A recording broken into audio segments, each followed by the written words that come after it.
বিশ্বাস করো, যখন তোমার কথা মনে পড়ে আমার, তখন আমি আর নিজেকে সামলাইতে পারি না। তোমার ওই মায়াবী চেহারা আমাকে আজও ঠিক মতো ঘুমাইতে দেয় না। তবে আমার মনে হইতেছে তোমার মায়া কেটে যাবে যেদিন, আমি নতুন জীবন ফিরে পাবো সেদিন।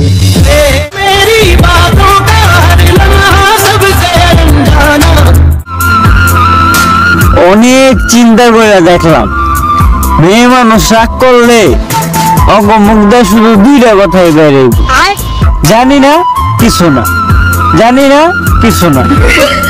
হাই রে বেড়ি মানুষ। কাটা শেষ কবর, কাটা শেষ বাস, ওহে শখের পুরুষ, একবারও দেখতে আসলি না, তোকে বিরক্ত করা মেয়েটির লাশ। তুমি আমাকে ভুলে গেছো, মেনে নিলাম, কিন্তু আমার স্পর্শ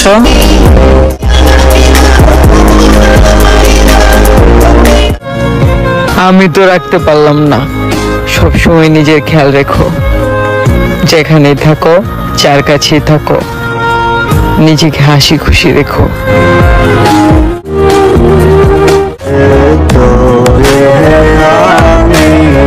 আপনাকে আমি যতই আপন করতে চাই না কেন, আপনি আমারে কখনোই করতে চান নাই আপন। মিথ্যা একটা অপবাদ দিয়া কইরা দিয়ে গেলেন আমার এই জিন্দা দাফন।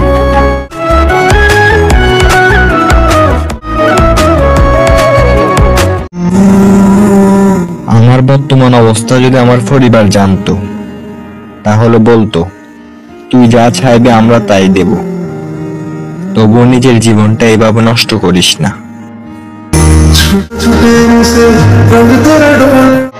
সময়টা একটু খারাপ যাচ্ছে, ভালো সময় আসতে দাও, যেটা ভাবো নাই সেটাও করে দেখাবো।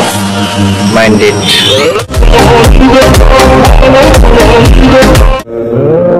চেষ্টা করতে করতে করতে করতে আপনি যদি ব্যর্থতার অতল তলে চলে যান নূহ আলাইহিস সালামের মতো, তখন বলতে হবে রব্বি আন্নী মাগলুবুন ফান্তাসির, আল্লাহ আমি পরাজিত, আমাকে সাহায্য করো।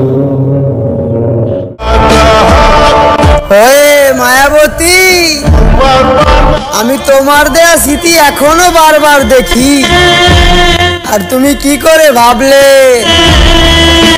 আমি তোমায় ভুলে গেছি?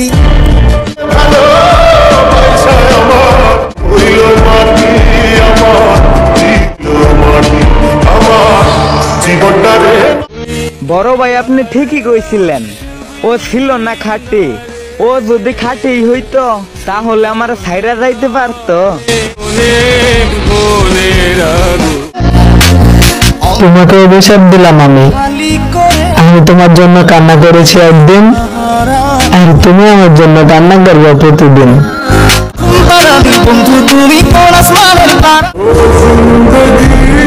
আপন করে দূরে সরিয়ে দেওয়া মানুষগুলো অনেকটা মায়াবী হয়। মনে রাখেন, পৃথিবীর কোন এক প্রান্তের একটি মানুষ আপনাকে আজীবন ভালোবেসে যাবে। আমি আবার ফিরবো, হয়তো রাজার বেশে না, এবার মানি দিয়ে রানী কিনবো, ভালোবাসা দিয়ে না। একজন চঞ্চল মানুষ ঠিক তখনই চুপ হয়ে যায় যখন কারো মুখের কথা তার বুকে এসে লাগে। ভবিষ্যৎ তো আগে নষ্ট হয়ে গেছে, বাকি ছিল চেহারাটা, রাত জেগে সেটাও নষ্ট করে ফেলছি।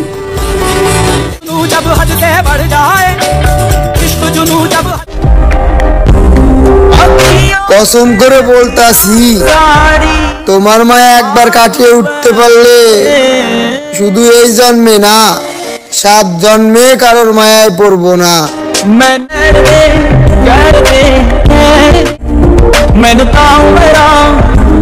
আমার নষ্ট প্রোফাইলটা তুমি রেগে যে সেই মানুষটা এককালে মেসেজ দেয়া কুল পাইতো না,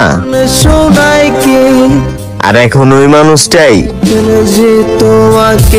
আমার মেসেজও সিন করে না।